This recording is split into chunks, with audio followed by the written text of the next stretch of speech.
زما عزتمندو مسلمانانو ورونو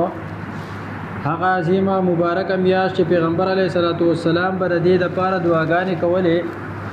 چې اللهم بارک لنا فی رجب و شعبان وبلغنا رمضان چې الله د زبرګ او د شو قدر په میاشت کې مونږ ته برکت واچي او د رمضان د میاشت ته مونږ ورسه دغه مبارکه میاشت دغه د نیکو د سیزن میاشت د انسان د روحاني ترقی د هغه میاشت په مونږ باندې راغلی ده او الله جل جلاله دې فروغ صحت سره په ډیرو عبادتو سره په خیر خیرت سره په مونږ باندې د اخره پورې ونیولې کی عزتمندو دومره مبارکه او عظیمه میاشت چې زمونږ ستاسو نفل عبادت پکې الله تعالی په فرض بدله او د فرض امر ثواب راکړي او د فرض عمل ثواب راته په اویاو فرض باندې هغه ملاويږي ا دومره لوی مبارکه عظیمه میاشت چې د دې په هر ماقام کې الله جل جلاله لس لاک جهنميان هغه د جهنم نه خلاصي او جنت ته داخلي او د دې په آخره کې چې څومره تعداد هغه د جهنميانو خلاص شوه دي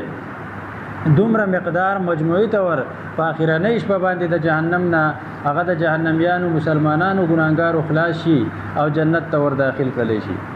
او بیا دون عظیمه مبارکه میاش چې حدیث کې راځي پیغمبر الله جل جلاله فرمایي چې د فرشتو نه تاسو کوي ما جزاء اجیر وفى عملا د هغه مزدور مزدوري او بدله صدا چې هغه خپل کار پوره په پوره باندې وکي نو فرشته و تعارض وکي اے الله داغه بدله خدا دا چې پوره پوره اجر او مزدوري ورته میلاوي ورکړلې شي نو الله جل جلاله فرمایي چې زما دې بخپل عزت او جلال او لوی باندې قسمی دا ټول می وبخل نو په اخر شپه باندې الله جل جلاله د عام موافق اعلان وکي او د دې نمخ کې چې کوم ليله القدر دا په د اخرنۍ عشره کې باغی کوم الله جل جلاله د عام موافق اعلان وکي او دا ټول مسلمانان ګناګاران الله تعالی وبخي د دې نه بل لوی عظیمه مبارکه میاشت نشته په دې وجه باندې حدیث کې راځي چې رمضان کې د هغه چا بخانه نه کیږي چې هغه یې بدبخته چې نور پچا کې لګهم انابت یې او الله ته رجوع کوي الله تعالی په دې میاشت کې محروم نه پاتې کوي مخه ورته بخانه کیږي خو که څوک یې محرومه نه د هغو دپاره پیغمبر علیه الصلاۃ والسلام دغه د محرومانو لیست او پرز ذکر کړی دی چې دا قسمه ګناهونه پچا کیږي هغو ته بخانه نه کیږي اول نمبر پای کې مشرک دی چې مسلمان نه او د الله سره شرک کوي نو د شرک مشرک د پاره خو بخانه نشته د قران کریم واضح او صریح آیاتونه او د احادیث مبارکه واضح آیاتونه احادیث مبارکه واضح دي په دې خبره چې د مشرک او کافر د پاره خو په آخرت کې بخانه هغه نشته دی اول نمبر دا دی دویم نمبر هغه د مور او پلار نافرمانه چې څوک د مور او پلار نافرمانی کوي او د خپل مور او پلار زړه ازاري او داغو خبره نه مني هغه ته هم د موافق اعلان نکېږي په دې وجه لازمه ده ضروری ده تاسو د الکارو تماسو پیری دا خبره کړی ده چې یو د دې خبره انتهایی خیال ساتي چې چرته در نمور پلار خپنه شي چرته د مور پلار بیروخي ونه کوي چرته د مور پلار باندې خپل आवाज اوچت نه کوي مور پلار چې صدر لخوخی په هغه باندې رضا شي ځکه د مور پلار فیصله هغه د هوش په بنیادی هغه د عقل په بنیاد باندې او ستا فیصله به د جوش په بنیاد باندې او کې دې شي د خواهش په بنیاد باندې جوش او خواهش چې ده دا وقتی شی ده دا چې ختم شي او پتا د حقیقت سترګې کولاو شي ستا عقل او هوش کار شروع کی نو بیا تاسو شي بیا سره خپې په خپل فیصله باندې خاص تور د کویدنو په دې معاملاتو کې کله کله هغه د الکان ډیر زیاتې کوي او ډیر بد اخلاقی په کور کې هم وکي چې یو زیداسي چې د سره یا د خاندان سره مناسب نه او د په دې خبره باندې دا غوېمې راخړي چې مال به خامخا په دې ځای کې دا کویدن او دا نکاح دا بکوي هغه زید د دې خاندان سره مناسب نه نو هغه مور او پلار چې مجبور شي د مجبورۍ په بنیاد باندې د دغه جذبات ته وګوري وکي او چې کله هم د واده وشي او د سترګې کولاو شي خواهش ختم شي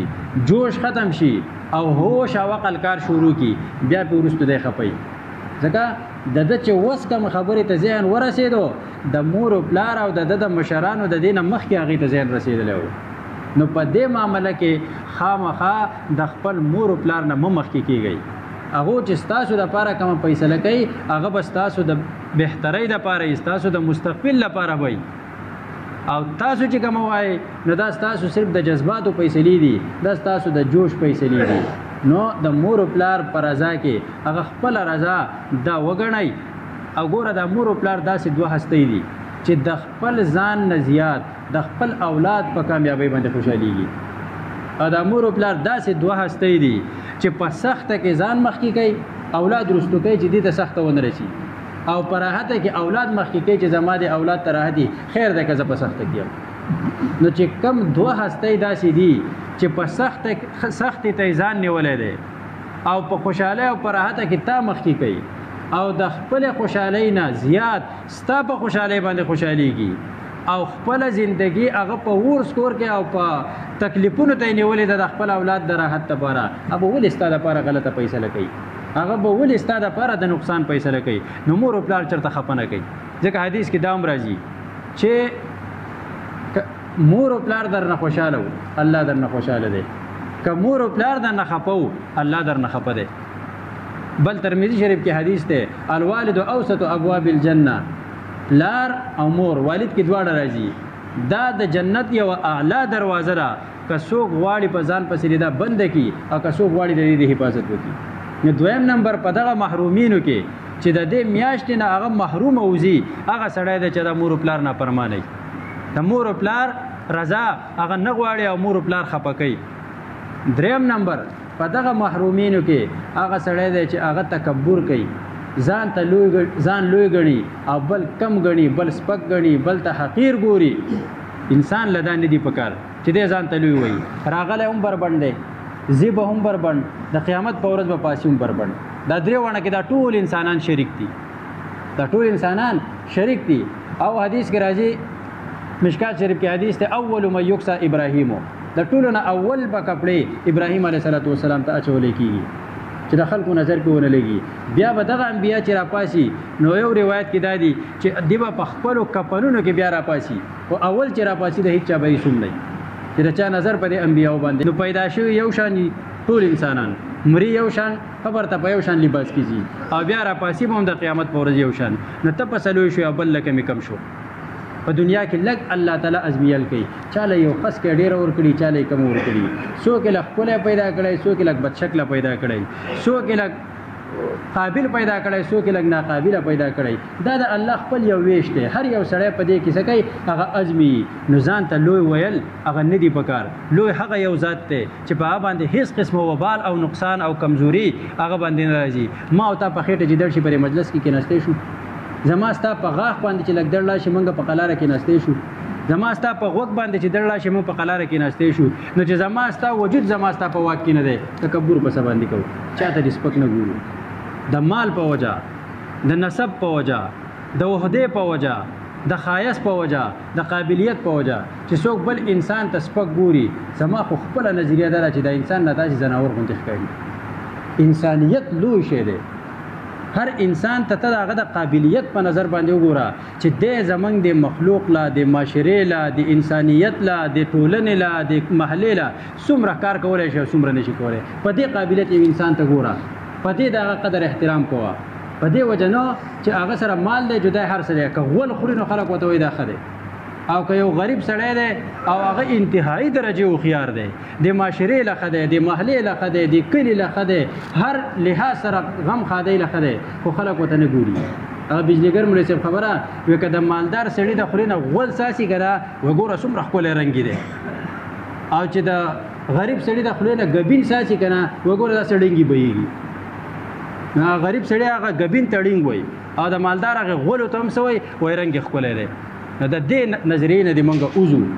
انسانیت په دې کې موږ ټول یو شان یو پیدایش یو شان دی مرګ یو شان دی په قیامت کې حشر یو شان دی او د الله په نسبت باندې ان اکرمکم عند الله اتقاکم د الله په نسبت باندې د ټولو نه لوی عزتمن هغه دی چې ډېر متقي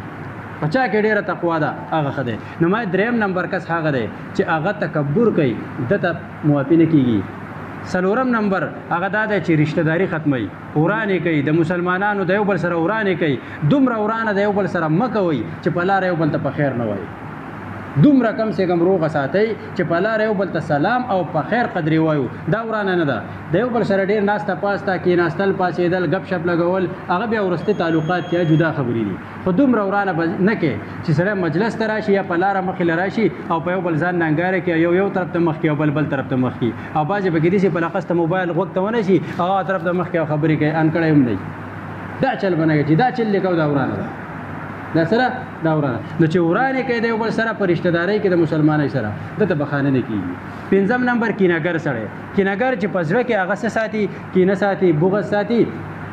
دغه سړي ته هم بخانه دا نه کېږي. او بل چې عادتي شرابي